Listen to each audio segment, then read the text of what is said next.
Hello and welcome to Cook It Up with Love. Today we are going to see how to make vegetable parathas using millets. Heat oil in a pan. Add the spices. Let them roast for a while.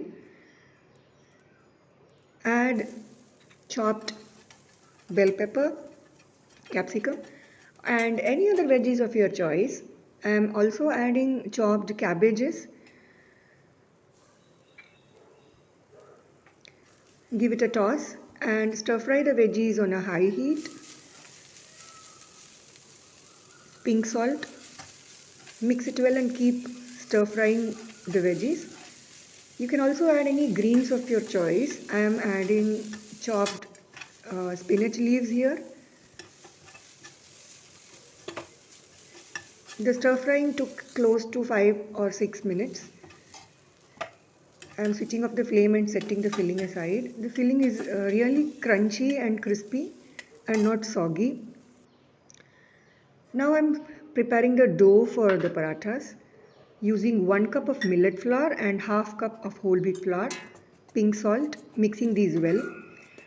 Feel free to use any millet flour that you get in the market these days. I'm adding hot water little by little and mixing it up using a spoon because the dough feels really warm to touch right now. The goal first is to get a crumbly textured dough. Now the dough is crumbly, as you can see. Now I'm going to be adding a little bit of oil, close to 2 teaspoons of oil, and then mixing it really well so that it comes together.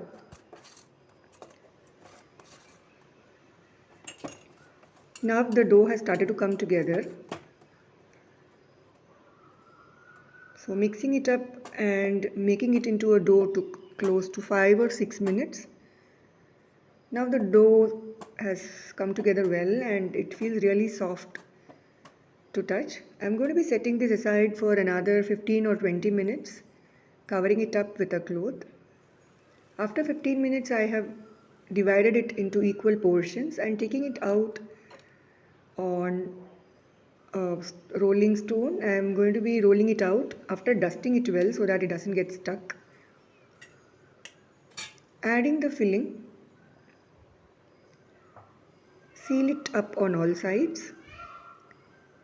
Dust it again and roll it out into medium thickness.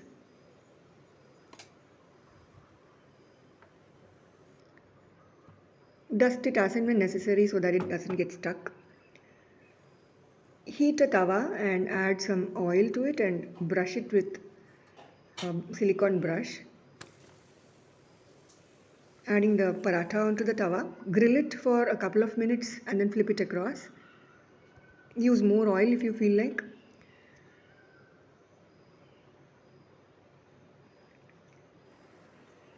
Now the paratha is ready. I'm serving it with some yogurt and pickle. It was really delicious. Do try it and let me know. Thank you.